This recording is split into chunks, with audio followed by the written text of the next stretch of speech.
नमस्कार दर्शकों, four sides TV के हिंदी बुलेटिन में मैं आशुतोष आपका स्वागत करता हूं। आज हम आपको बड़ी खबरों से रूबरू करवा रहे हैं। वो खबर जम्मू कश्मीर से जुड़ी हुई भी होंगी, वो खबर राजनीति की होगी, वो खबर स्पोर्ट्स की होंगी और अंतर्राष्ट्रीय खबरें भी होंगी। हर बड़ी खबर की जानकारी आपको दी जाएगी, तो हो जाइए तैयार। राष्ट्रीय पंचायती राज दिवस के मौके पर मधुबनी में एक जनसभा को संबोधित करते हुए प्रधानमंत्री नरेंद्र मोदी ने पहलगाम हमले में मारे गए लोगों को श्रद्धांजलि दी और मौन रखा। पाकिस्तान को लगे हाथ संदेश भी दे डाला। साथियों, 22 अप्रैल को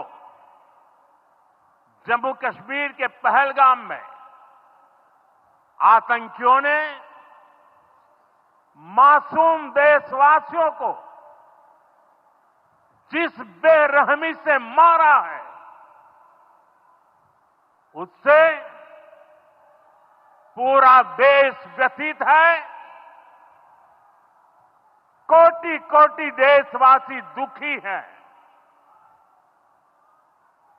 सभी पीड़ित परिवारों के इस दुख में पूरा देश उनके साथ खड़ा है। जिन परिवारजनों का अभी इलाज चल रहा है, वे जल्द स्वस्थ हो, इसके लिए भी सरकार हर प्रयास कर रही है। साथियों, इस आतंकी हमले में किसी ने अपना बेटा खोया, किसी ने अपना भाई खोया, किसी ने अपना जीवन साथी खोया है। उनमें से कोई बांग्ला बोलता था, कोई कन्नड़ा बोलता था, कोई मराठी था, कोई ओडिया था, कोई गुजराती था, कोई यहां बिहार का लाल था। आज उन सभी की मृत्यु पर करगिल से कन्याकुमारी तक हमारा दुख एक जैसा है, हमारा आक्रोश एक जैसा है। ये हमला सिर्फ निहत्थे पर्यटकों पर नहीं हुआ है। देश के दुश्मनों ने भारत की आत्मा पर हमला करने का दुस्साहस किया है। मैं बहुत स्पष्ट शब्दों में कहना चाहता हूं,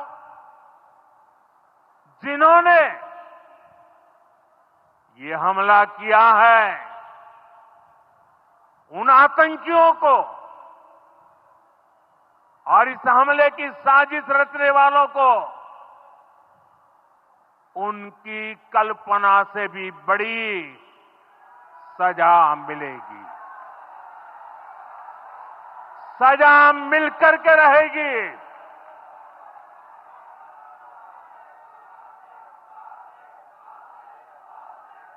अब आतंकियों की बची खुची जमीन को भी मिट्टी में मिलाने का समय आ गया है।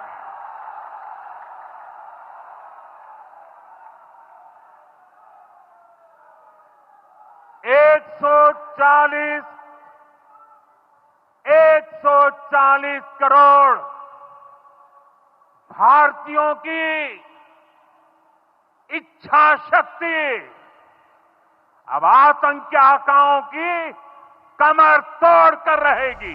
पीएम ने अपने संबोधन शुरू करने से पहले कहा, अपनी बात शुरू करने से पहले मैं आप सबसे प्रार्थना करना चाहता हूं, आप जहां हैं वहीं अपने स्थान पर बैठकर ही 22 अप्रैल को जिन परिवारजनों को हमने खोया है, उनको श्रद्धांजलि देने के लिए हम कुछ पल का मौन रखेंगे। राष्ट्रीय पंचायती राज दिवस के मौके पर कार्यक्रम में बोलते हुए पीएम मोदी ने कहा, आज पंचायती राज दिवस के मौके पर पूरा देश मिथिला से, बिहार से जुड़ा है। आज यहाँ देश के बिहार के विकास से जुड़े हजारों करोड़ रुपयों के प्रोजेक्ट्स का शिलान्यास और लोकार्पण हुआ है। बिजली, रेल इंफ्रास्ट्रक्चर के इन विभिन्न कार्यों से बिहार में रोजगार के नए मौके बनेंगे। पीएम ने जनसभा को संबोधित करते हुए कहा, बिहार वो धरती है जहां से पूज्य बापू ने सत्याग्रह के मंत्र का विस्तार किया था। पूज्य बापू को दृढ़ विश्वास था कि जब तक भारत के गांव मजबूत नहीं होंगे तब तक भारत का तेज विकास नहीं हो पाएगा। देश में पंचायती राज की परिकल्पना के पीछे यही भावना है। बीते दशक में पंचायतों को सशक्त करने के लिए एक के बाद एक कदम उठाए गए हैं। टेक्नोलॉजी के माध्यम से भी पंचायतों को मजबूत किया गया है। पीएम ने कहा कि बीते दशकों में 2 लाख से ज्यादा ग्राम पंचायतों को इंटरनेट से जोड़ा गया है। 5.5 लाख से ज्यादा कॉमन सर्विस सेंटर गाँव में बने हैं। पंचायतों के डिजिटल होने से एक और फायदा हुआ है। अब जीवन मृत्यु प्रमाण पत्र, भूमि धारण प्रमाण पत्र जैसे कई डॉक्यूमेंट्स आसानी से प्राप्त कर सकते हैं।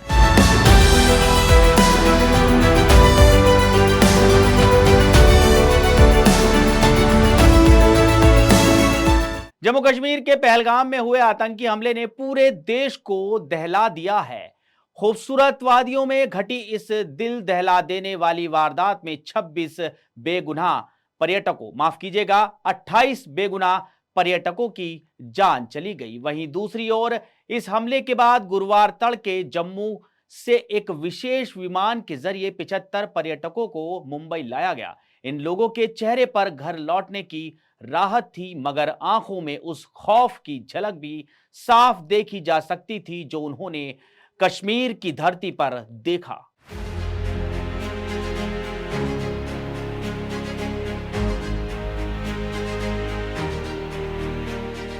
जम्मू कश्मीर के पहलगाम में हुए आतंकी हमले के बाद पूरा देश गुस्से में है। इस घटना के बाद 75 पर्यटक मुंबई एयरपोर्ट पर पहुंचे तो शिवसेना के विधायक मंगेश कुडालकर और राहुल कनाल ने इन यात्रियों का स्वागत किया। सुबह करीब 4:30 बजे जब पर्यटक बाहर निकले तो उनके चेहरे पर घर लौटने की राहत तो थी, लेकिन आंखों में खौफ भी था। एक पर्यटक ने बताया कि वो हमले से कुछ ही मिनट पहले उस इलाके से निकले थे जहां हमला हुआ था। उन्होंने कहा कि पहली बार लगा कि धरती का स्वर्ग कहलाने वाला कश्मीर अब डर का दूसरा नाम बन चुका है। हम सिर्फ घर पहुंचना चाहते थे। एक अन्य पर्यटक ने कहा कि नाम पूछकर मारना बेहद गलत है। कश्मीरी लोग अच्छे हैं, लेकिन इस हमले का असर उनकी जिंदगी पर भी पड़ेगा।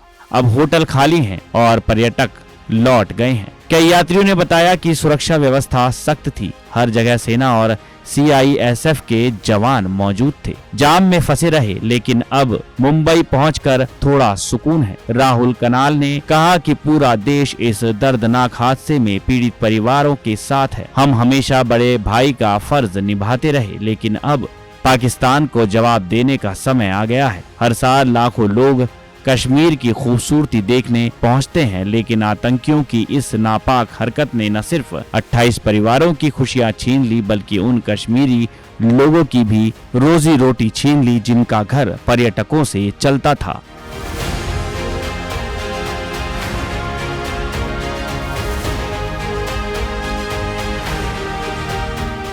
मुख्यमंत्री योगी आदित्यनाथ ने गुरुवार को पहलगाम में आतंकी हमले में मारे गए कानपुर के शुभम द्विवेदी के परिजनों से मुलाकात की और उन्हें सांत्वना दी। भारत सरकार की आतंकवाद और उग्रवाद के प्रति जीरो टॉलरेंस की जो नीति रही है, निर्दोष पर्यटकों पर हमला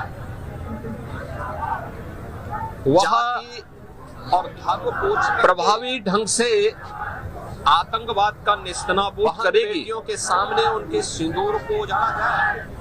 और आपने देखा होगा कल इसकी शुरुआत निर्दोष पर्यटकों पर हमला, इसके ताबूत पर अंतिम कील ठोकने की शुरुआत हो चुकी है। यूपी के मुख्यमंत्री ने कहा कि पत्नियों के सामने कोई उनका सिंदूर उजाड़े, ये हम स्वीकार नहीं कर सकते। किसी भी सभ्य समाज में ऐसा नहीं होता, खासतौर पर भारत के अंदर तो ये कतई स्वीकार नहीं है। मुख्यमंत्री ने कहा कि पहलगाम में जो हुआ वो क्रूर, विभत्स, कायराना कृत्य है। उन्होंने कहा कि न केवल देश ने बल्कि दुनिया के हर सभ्य समाज ने इसकी निंदा की है। मुख्यमंत्री ने कहा कि ये घटना बताती है कि आतंकवाद खात्मे की ओर है। उन्होंने कहा कि आतंकवाद अपनी अंतिम सांस ले रहा है। नरम पूछ कर मारा गया ये देश में स्वीकार नहीं किया जाएगा। हम आतंक के ताबूत पर अंतिम कील ठोकेंगे, आतंकियों को कठोर सजा देंगे। सीएम योगी ने कहा कि हम आतंकियों में वोट बैंक नहीं देखते, हम इनके विषैले फन को कुचल डालेंगे। आतंकवाद किसी भी कीमत पर बर्दाश्त नहीं है। उन्होंने कहा कि ये डबल इंजन की सरकार है, यहाँ कोई भी इस तरह की हरकत करके बच नहीं सकता। इससे पहले देर रात उत्तर प्रदेश सरकार के कैबिनेट मंत्री राकेश सचान और मंत्री योगेश शुक्ला ने शुभम के शव को खुद कांधा देकर एम्बुलेंस से घर तक पहुंचाया। लखनऊ एयरपोर्ट पर उप मुख्यमंत्री ब्रजेश पाठक ने शुभम के पिता से मुलाकात की। उन्होंने कहा कि शुभम की मृत्यु का बदला भारत अवश्य लेगा। उन्होंने कहा कि आपकी वेदना हम सभी की वेदना है। शुभम आपका पुत्र ही नहीं बल्कि भारत का बेटा है। आतंकवादियों को ऐसी मौत मिलेगी कि उनकी रूह कांप जाएगी। कानपुर पहुंचने के बाद शुभम की पत्नी ऐशानिया पहली बार मीडिया के सामने आई और उन्होंने रुंधे गले से बताया कि हम लोग बैठकर बातें कर रहे थे, तभी कुछ लोग बंदूक लेकर आए और शुभम से पूछा हिंदू हो या मुसलमान। पहले तो हम कुछ समझ नहीं पाए, फिर उन्होंने दोबारा पूछा और जैसे ही शुभम ने कहा हिंदू, उन्होंने गोली मार दी। पहली गोली उन्हीं ने शुभम को मारी। वहीं पिता संजय द्विवेदी ने कहा कि जब बहू ने बोला कि मेरे को भी गोली मार दो तो आतंकियों ने बोला नहीं, तुम जाओ, तुम मोदी को बताना। संजय द्विवेदी ने कहा कि ये 2 टके के आतंकवादी हमारे सरकार को खुली चुनौती देकर चले गए। इन्हें ऐसी सजा मिलनी चाहिए कि 7 पुश्तें याद रखें।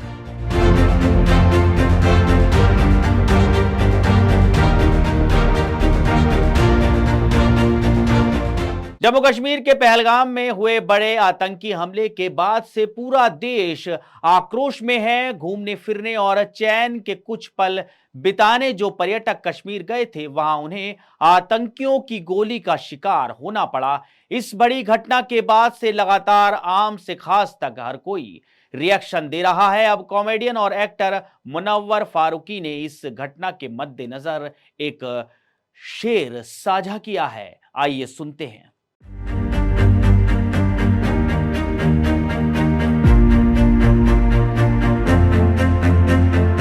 मुनव्वर अपने शेर में कह रहे हैं कि जब खुदा किसी के दिल को तोड़ने वाले को माफ नहीं करता तो फिर किसी बेकसूर का खून बहाने वालों को कैसे माफ करेगा। मुनव्वर फारूकी अपने बेबाक बयानों और अलग अलग मुद्दों पर अपनी राय हमेशा रखते रहे हैं। मुनव्वर को शायरी का भी शौक है और वो अपने दिल की बात अक्सर शायरी के जरिए कहते रहे हैं। पहलगाम घटना के बाद उन्होंने एक्स पर लिखा, खुदा माफ नहीं करता किसी के दिल को तोड़ना, फिर खून किसी बेकसूर का तो दूर की बात है। इंसान रह जाएगा पीछे, आगे होगी फिर से सियासत, मेरी जमीन पर मातम तो यहाँ रोज की बात है। पहलगाम में हुए आतंकी हमले में 28 लोगों की मौत हुई। इसमें अधिकतर पर्यटक हैं जो जम्मू कश्मीर घूमने गए थे। इस अटैक के बाद से पूरा देश गमजदा है और गुस्से में है। फिल्मी सितारे भी हमले के बाद से ही रिएक्शन दे रहे हैं और कार्रवाई की मांग कर रहे हैं। सलमान खान, शाहरुख खान, अक्षय कुमार, प्रीति जिंटा, करीना कपूर खान, सनी देओल, बॉबी देओल,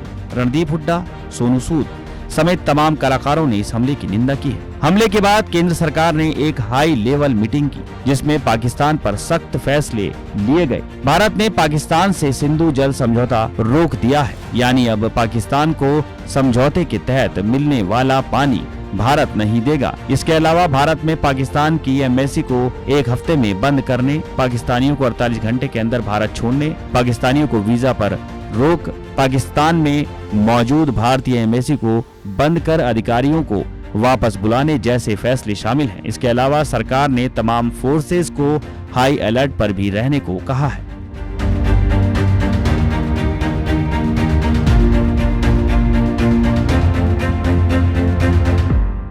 पहलगाम आतंकी हमले के बाद मोदी सरकार ने गुरुवार को सर्वदलीय बैठक बुलाई।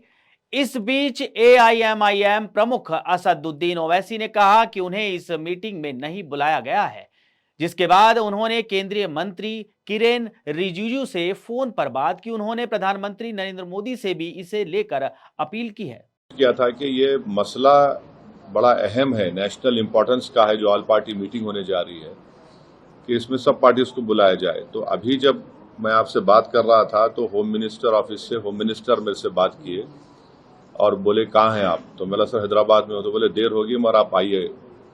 तो अभी अगर टिकट मिलेगा, इंशाल्लाह मैं बोला हूँ, जो भी टिकट मिलेगा पहुंचेंगे और उसमें शिरकत करेंगे और अपनी बात को रखेंगे। असदुद्दीन ओवैसी ने कहा कि पहलगाम सर्वदलीय बैठक के बारे में मैंने कल रात किरण रिजिजू से बात की। उन्होंने कहा कि वो केवल 5 या 10 सांसदों वाली पार्टियों को आमंत्रित करने के बारे में सोच रहे हैं। जब मैंने पूछा कि कम सांसदों वाली पार्टियों को क्यों नहीं, तो उन्होंने कहा कि बैठक बहुत लंबी हो जाएगी। जब मैंने पूछा हमारे बारे में क्या, तो उन्होंने मजाक में कहा कि मेरी आवाज वैसे भी बहुत तेज है। ओवैसी ने कहा कि ये बीजेपी या किसी अन्य पार्टी की आंतरिक बैठक नहीं है, ये आतंकवाद और आतंकवादियों को पनाह देने वाले देशों के खिलाफ एक मजबूत और एकजुट संदेश भेजने के लिए एक सर्वदलीय बैठक है। क्या पीएम मोदी सभी दलों की चिंताओं को सुनने के लिए एक अतिरिक्त घंटा नहीं दे सकते? आपकी अपनी पार्टी के पास बहुमत नहीं है, चाहे वो एक सांसद वाली पार्टी हो या 100, वो दोनों भारतीयों द्वारा चुने गए हैं और इस तरह के महत्वपूर्ण मामलों पर उनकी बात सुनी जानी चाहिए। हैदराबाद के सांसद ओवैसी ने कहा कि ये कोई राजनीतिक मुद्दा नहीं है, ये एक राष्ट्रीय मुद्दा है, सभी की बात सुनी जानी चाहिए। मैं पीएम मोदी से आग्रह करता हूं कि इसे एक वास्तविक सर्वदलीय बैठक बनाएं। संसद में सांसद वाली हर पार्टी को आमंत्रित किया जाना चाहिए। बता दें कि सर्वदलीय बैठक बुलाने का निर्णय बुधवार को लिया गया था। रक्षा मंत्री राजनाथ सिंह और गृह मंत्री अमित शाह ने इसे लेकर विभिन्न दलों से संपर्क किया। राष्ट्रीय सुरक्षा पर गंभीर असर डालने वाली किसी भी घटना के बाद सर्वदलीय बैठक बुलाने की परंपरा रही है, जैसा कि 2019 में पुलवामा आतंकवादी हमले के बाद या 2020 में भारत चीन गतिरोध के दौरान देखा गया था।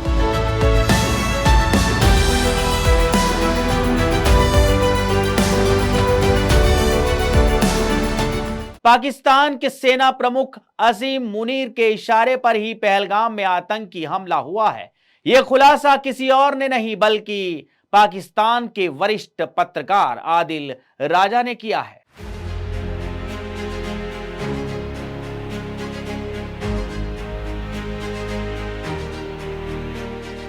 आदिल राजा ने पाकिस्तान के खुफिया सूत्रों के हवाले से कहा है कि असीम ने जानबूझकर पहलगाम में हमला कराया, जिससे उसके खिलाफ चल रहे मामले को शांत किया जा सके। आदिल राजा पाकिस्तान के वरिष्ठ पत्रकार है और ह्यूमन राइट्स वॉच के लिए काम करते हैं। आदिल राजा ने कहा कि ये पोस्ट जब मैं लिख रहा हूँ तो लोग मुझे भारतीयों का एजेंट बताएंगे, लेकिन जो सच है वो ये कि पहलगाम का हमला मुनीर के कहने पर ही हुआ है। कई वरिष्ठ अधिकारियों ने ये बात ऑफ रिकॉर्ड कही है। आदिल के मुताबिक मुनीर ने पहले विदेशी पाकिस्तानियों को बुलाकर भड़काऊ बयान दिया और फिर इस तरह का हमला करवाकर मुनीर के इस गलती का खामियाजा पूरे पाकिस्तानी भुगतेंगे। शाहबाज तुरंत मुनीर को हटाएं, नहीं तो मामला और बिगड़ेगा। आदिल राजा ने इस पोस्ट को इमरान खान की पार्टी के समर्थक खूब शेयर कर रहे हैं। इमरान समर्थकों का कहना है कि मुनीर को हटाकर खान को वापस लाया जाए, तभी पाकिस्तान की स्थिति सुधर सकती है। पेशावर के मूल निवासी आदिल राजा पाकिस्तान के वरिष्ठ पत्रकार हैं। उन्होंने अपनी शुरुआती पढ़ाई लिखाई इस्लामाबाद के कादर आजम यूनिवर्सिटी से की। 17 वर्ष से आदिल पाकिस्तान के पत्रकारिता में सक्रिय हैं। वर्तमान में वो अपना एक ब्लॉग सैनिकों की सुनो नाम से चलाते हैं। सोशल मीडिया पर आदिल के 16 लाख फॉलोअर्स हैं। पीपीपी के प्रमुख और सरकार के हिस्सेदार बिलावल भुट्टो जरदारी भी आदिल को फॉलो करते हैं। आदिल अक्सर इमरान खान के लिए लिखते हैं। आदिल की गिनती पाकिस्तान के उन पत्रकारों में होती है जो सेना और सरकार के खिलाफ लगातार मुखर रहते हैं। जम्मू कश्मीर के पहलगाम में मंगलवार को द रेजिडेंट फ्रंट के आतंकवादियों ने 28 लोगों की हत्या कर दी। इस घटना के बाद ही भारत में उबाल है। भारत ने इसके लिए पाकिस्तान को जिम्मेदार ठहराया है। द रेजिडेंट फ्रंट की स्थापना 2019 में पाकिस्तान में हुई थी।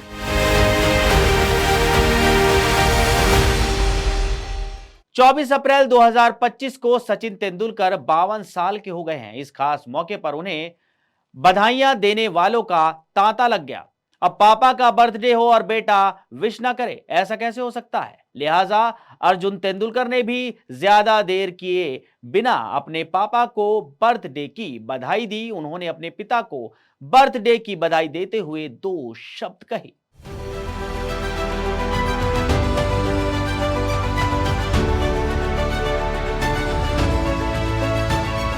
अर्जुन तेंदुलकर इन दिनों आईपीएल में व्यस्त हैं। वो मुंबई इंडियंस का हिस्सा हैं, जिसने सचिन के 52वें बर्थडे से ठीक पहले यानी 23 मार्च की शाम आईपीएल में जीत दर्ज की है। खैर, अब सवाल है कि वो 2 शब्द क्या रहे जो अर्जुन तेंदुलकर ने अपने पिता के लिए उनके 52वें बर्थडे पर कहे। उसका पता अर्जुन तेंदुलकर की इंस्टा स्टोरी से चलता है, जिसमें अपने पिता को बधाई देते हुए अर्जुन ने 2 शब्द लिखे हैं, हैप्पी बर्थडे। पापा सचिन को बर्थडे विश करने के बाद अर्जुन तेंदुलकर फिर जमकर दावत उड़ाते हैं। उनकी दावत में शामिल व्यंजनों में पुलाव के अलावा एक चीज शामिल होती है जो शायद कोई नॉनवेज आइटम लग रही है। अर्जुन तेंदुलकर ने उनकी फोटो भी अपने इंस्टा स्टोरी में शेयर की है। हालांकि अर्जुन की ये दावत सचिन के बर्थडे की ही है, उसे लेकर पूरे दावे के साथ नहीं कहा जा सकता। आईपीएल 2025 में मुंबई इंडियंस ने अपना आधे से ज्यादा पड़ाव पार कर लिया है। अर्जुन तेंदुलकर को अभी तक इस सीजन में एक भी मैच खेलने का मौका नहीं मिला है और जिस तरह से टीम का कॉम्बिनेशन बन चुका है, उसे देखते हुए लग रहा है कि मुंबई इंडियंस अर्जुन तेंदुलकर को मैदान पर उतारने के मूड में नहीं है। अर्जुन तेंदुलकर ने अपने आईपीएल करियर में अब तक सिर्फ 5 मैच खेले हैं, जिनमें 3 विकेट लेने के अलावा उन्होंने 13 रन बनाए हैं।